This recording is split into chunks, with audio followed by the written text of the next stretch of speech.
Tá bom. A caminho aqui, eu já estava fazendo umas anotações de alguns tuiteiros, já peguei algumas anotações que eu vou começar atendendo aqui.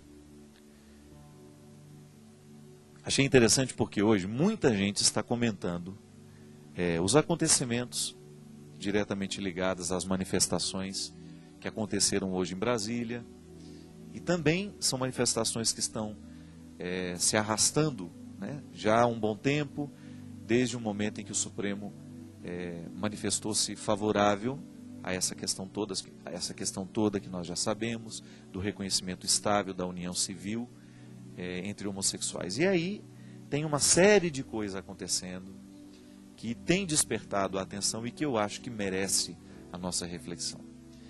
Eu achei interessante porque hoje duas questões estavam diretamente ligadas. A primeira dizia assim: padre, o que se deu hoje na manifestação contra a homofobia em que queimaram bíblias em frente da catedral? A Renata de Ipatinga. Esse acontecimento eu não vi. Vocês viram isso?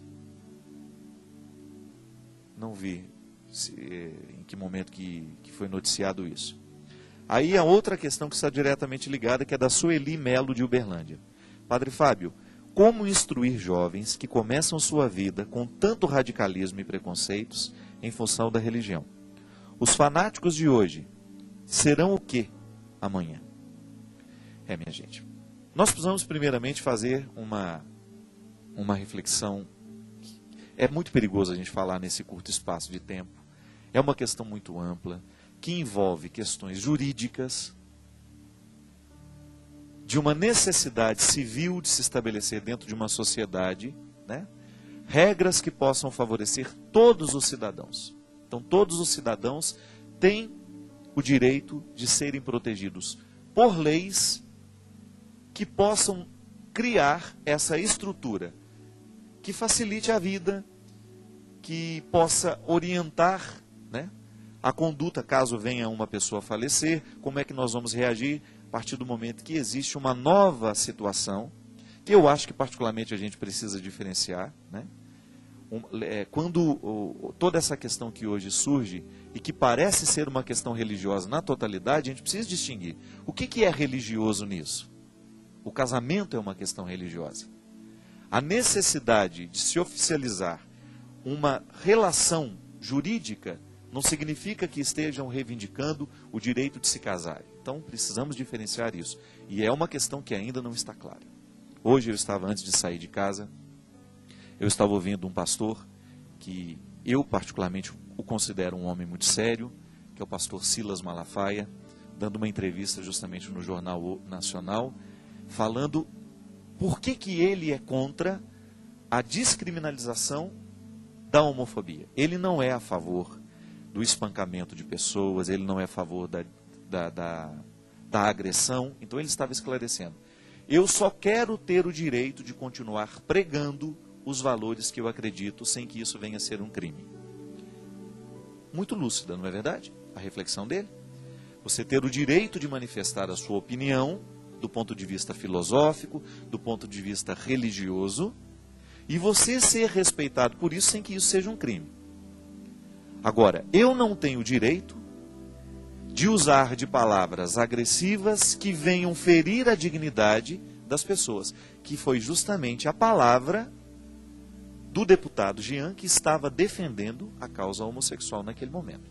Então ele dizia: nós não queremos que os discursos venham dizer que nós estamos possuídos pelo demônio, que nós somos gente de segunda categoria. Então veja bem, nos dois lados existe razão.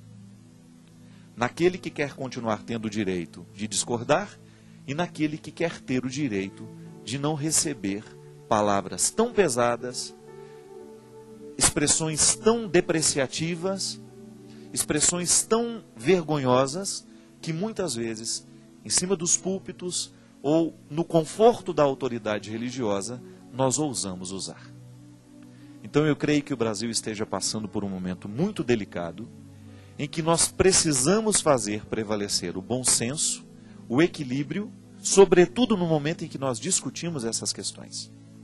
Então não queira ter uma opinião formada sem antes você ter conhecido de verdade o que diz essa bendita lei, quais são as consequências dela para a vida social, para o discurso religioso, e depois que tudo isso for analisado com muita calma, você tem todo o direito de se posicionar, se você é contra ou você é a favor.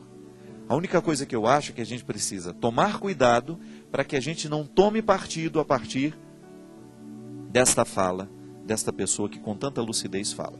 Padre, o risco do radicalismo religioso nos dias de hoje, ele é grande, ele é sério. E ouso dizer que ele é causa de muitas desordens internacionais e mundiais. Prova disso é o grande conflito religioso que existe no Oriente, não causado por muçulmanos, não. São os desequilibrados que causam todo aquele problema. Não são pessoas nós não podemos jogar. Então todos os muçulmanos são terroristas. Não, isso é mentira. Eu posso não concordar em absolutamente nada com o Alcorão, posso não ter nenhuma ligação com o Alcorão, posso não ter nenhum... Desculpe, respeito não, respeito a gente precisa ter. Eu não preciso ter nenhuma reverência àquele livro, ele não me diz absolutamente nada. Mas eu preciso diferenciar. Existem pessoas que pautam a sua vida a partir daquele livro e que são pessoas sérias, que estão fazendo uma busca sincera de Deus. E eu me recordo, minha gente, quando estava fazendo meu mestrado, tive a graça de conhecer homens muito sábios, padres altamente capacitados, de uma cultura geral fantástica. E escutei uma vez de um dizendo, né? Toda pessoa tem o direito de viver o seu Antigo Testamento. Então pode ser que lá ele esteja vivendo o Antigo Testamento e esteja até muito mais avançado do que muitos de nós que nos dizemos já no Novo Testamento, mas ainda sem o cumprimento e as regras básicas daquilo que Jesus nos deu, que passa o tempo todo pelo respeito ao outro, pela solidariedade, pelo amor, pela generosidade. E hoje, ao ouvir dois posicionamentos sensatos, contrários, o pastor Silas Malafaia, com um pensamento totalmente contrário ao do Jean, mas ao mesmo tempo, nos dois lados havia uma coerência.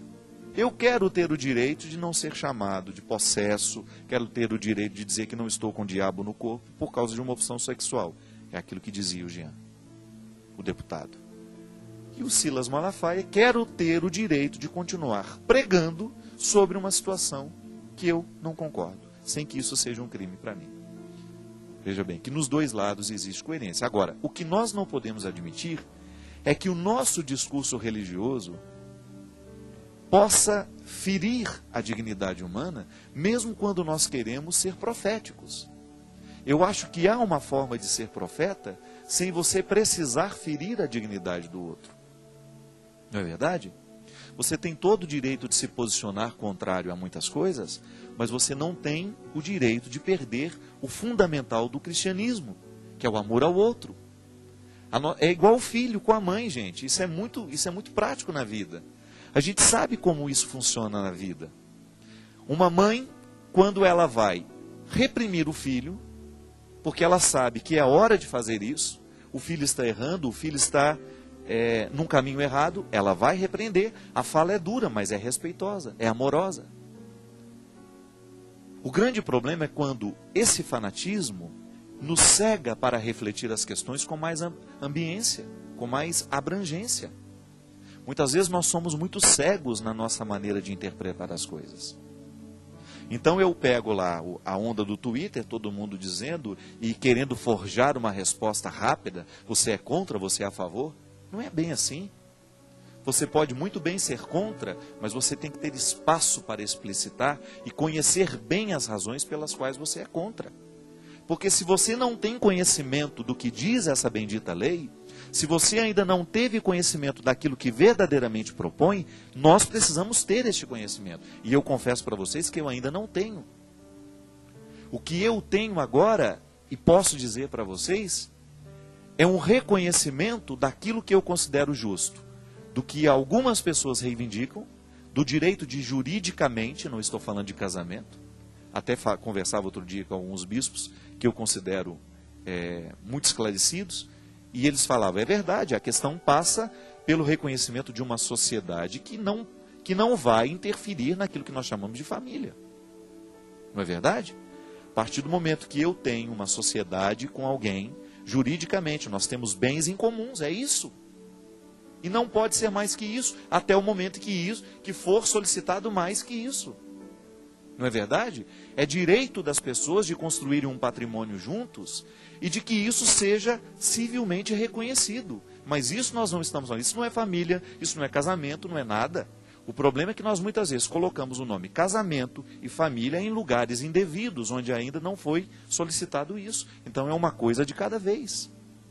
Porque senão nós corremos o risco de ter um posicionamento idiotizado, sem reflexão, sobre uma questão que ainda não está muito clara. A igreja se posicionou e ela sempre se posiciona da mesma forma.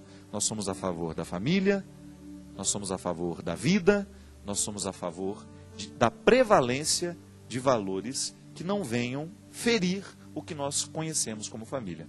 Mas nós também não podemos nos esquecer que este posicionamento tem que ser amoroso. Então, se você é da igreja e se você faz questão de defender o posicionamento da sua igreja, não esqueça que a igreja a quem você serve tem um fundador cuja atitude o tempo todo foi o amor, a solidariedade e o respeito às pessoas. E Jesus morreu justamente pelos marginalizados. Então nós precisamos ter muito cuidado para que o nosso discurso não seja um lugar confortável onde nós nos esquecemos da nossa podemos nos esquecer da nossa verdadeira missão. Então, muito cuidado. Essas posturas podem gerar agressividades pelo Brasil afora. Cuidado para você não fazer parte dessas agressões, seja através de palavras ou seja através das muitas manifestações que poderão acontecer pelo Brasil. Já estou alertando, porque eu acho que isso ainda vai render muito e nós precisamos ter uma postura muito equilibrada nessa hora para que você também não esteja lá agredindo ou defendendo. Porque às vezes, em nome de um valor, a gente comete crimes piores do que aqueles que nós queremos evitar. Já observou isso? Às vezes, para defender um valor, por exemplo, eu quero defender o valor da família, eu vou lá e assumo uma postura desrespeitosa com os seres humanos, eu assumo uma postura de agressividade, e isso pode gerar um crime muito pior do que aquele que você está querendo evitar com a sua defesa.